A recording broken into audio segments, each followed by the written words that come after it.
Well, the man whose name is synonymous with investigative journalism in West Michigan will be inducted into the Michigan Association of Broadcasters Hall of Fame tonight. And of course, we are talking about one of our own, Target 8 investigator Henry Erb. Henry has been with the Wood TV8 family for over 5 decades now. And over that span of time, he has certainly racked up the accolades. We went into our archives to find a story from our colleague, Brian Sterling, that honored Henry when he was celebrating his 50-year anniversary just a few years ago.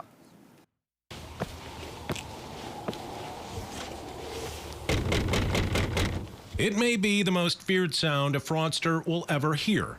Target 8's Henry Erb knocking at the door. Can we just talk to you a minute? Nope. I know you've been having a bad day. Looks like the cops were just here. For 5 decades, he's gone into the darkest corners of the city.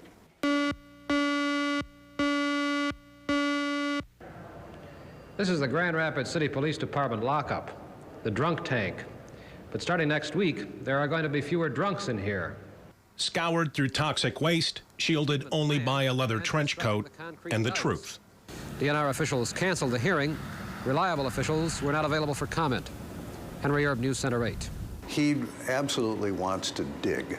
He is just a dog with a bone, and I mean that in the most complimentary way. He will keep on a story until he finds everything that's necessary and then tell it. I get doors slammed in my face quite a bit.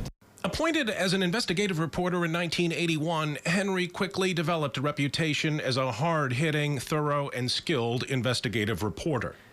His journalism was recognized 13 times over the last 3 decades, including a Lifetime Achievement Award from the Associated Press in April of 2006. I mean, he's an original. And what's interesting is he's an original TV investigative reporter. In the 1990s, Henry, along with reporter Chris Halsney, established the current version of the Target 8 team. The pair, along with photojournalist John Arguello, quickly focused on their core mission. He decided he was going to not only tell stories that were unique, but he was going to put video to them and sound to them.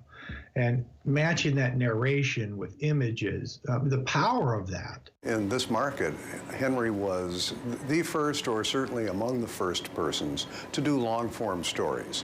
Originally from St. Joseph, Michigan, Henry actually began his broadcast career 60 years ago while a high schooler at WSJM Radio. He jumped to TV news in 1970, leaning into the fashions and the emerging fads of the time.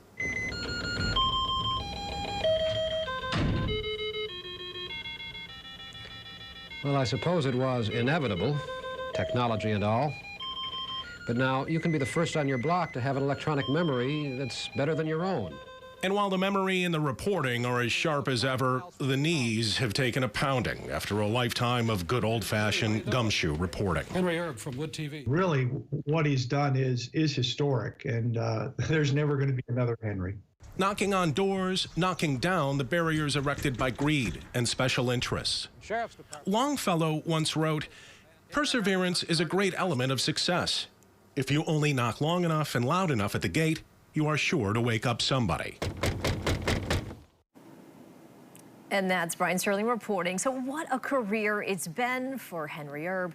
Of course, our friend, and congrats to him. Congratulations, Henry, on your induction into the MAB Hall of Fame. And thank you for, of course, your steadfast commitment of telling and defending the truth.